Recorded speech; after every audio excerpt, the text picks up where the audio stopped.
आज नवीन निवास आम जो जाइलु से नवीन बाबू उपस्थित रे नवीन बाबू गोटे मीडिया को गोटे तांकर वक्तव्य रखिंट जोटा कि आपण माने वर्तमान टीवी रे मध्य देखुथिबे। नवीन बाबू वक्तव्य बा वार्ता एया थिला कि बिजू जनता दलर नेतृवृंद माने जेहेतु आमर एते बड़ पार्टी ऑफिस शंख भवन रही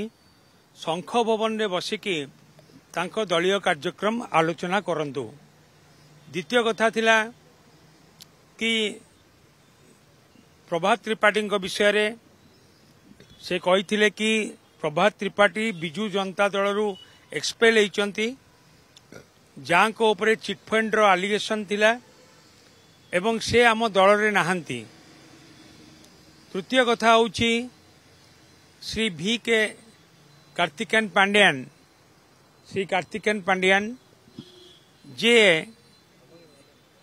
सरकार रे रही कि अनेक भल काम करिसंती किंतु से 10 मास हैला बिजू जनता दल रे कौनसी कार्यक्रम रे नाहांती एवं तांकु नै कि कौनसी चर्चा बा आलोचना न हवा उचित। कार्तिक पांड्यान 10 मास हैलानी दल रे नाहांती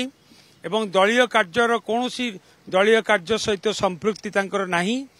तेणुक तांकु नै कि कौनसी प्रकार आ चर्चा न हवा उचित। ये थिला हमर प्रिय नेता पूर्वतन मुख्यमंत्री बिजू जनता दल राज्य सभापति श्री नवीन पट्टनायक आज तांकर वार्ता एवं मु भाबुची कि ए वार्ता निश्चित भाव में सारा ओडिशार बिजू जनता दलर प्रत्येकटी कर्मी पाखरे पहुंचबो एवं बिजू जनता दल को आगामी दिन में आमे आहुरी मजबूत करी गढ़ी तोलिबा पई समस्ते आमे एकाठी मिसिकी काम करिबा। ओडिशार लोकंक पई जो आवश्यकता रही ओडिशा लोकंकर जो समस्या रही आज बीजेपी सरकार रे आईन श्रृंखला परिस्थिति हो बा जो विकासमूलक काम हो बा रंग परिवर्तन कथा हो बा जो टंका व्यवस्था करी जाइतिले नवीन बाबू ताकू केवल खर्च करिवार व्यवस्था हो बा 10 मास भितर जेपरी भाव में आज बीजेपी सरकार ऋण करिछि एवं जो आईन श्रृंखला परिस्थिति जेपरी भाव में विपर्यस्त होइछि एवं ता सहित जोपरी भाव में दर दाम वृद्धि होइछि ए सब कथा को लेकिन आमे समस्ते लोकंक पाखक जिबा लोकंक पई लड़ाई करिबा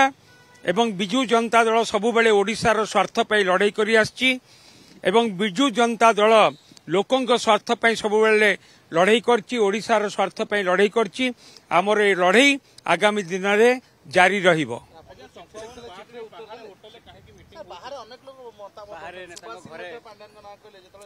आपण अपेक्षा करंतु ए सबु संपर्क रे आमे सचेतन अछु एवं आमर प्रिय नेता उचित समय उचित पदक्षेप नेबे एवं आज जो वार्ता देइचंती निश्चित भाव में समस्त मन भितर जो प्रश्न थिला से प्रश्न निश्चित भाव में दूरेइबो क्लियर हबो एवं आमे समस्त आगामी दिन में ओडिशार स्वार्थ पई समस्ते ओडिशार प्रत्येकटी कोण अनुकोणर समस्ते आमे ओडिशार स्वार्थ पई ओडिशार लोकंक स्वार्थ पई आमे हाथ को हाथ मिसेई नवीन पट्टनायक नेतृत्व रे आमे काम करिबा।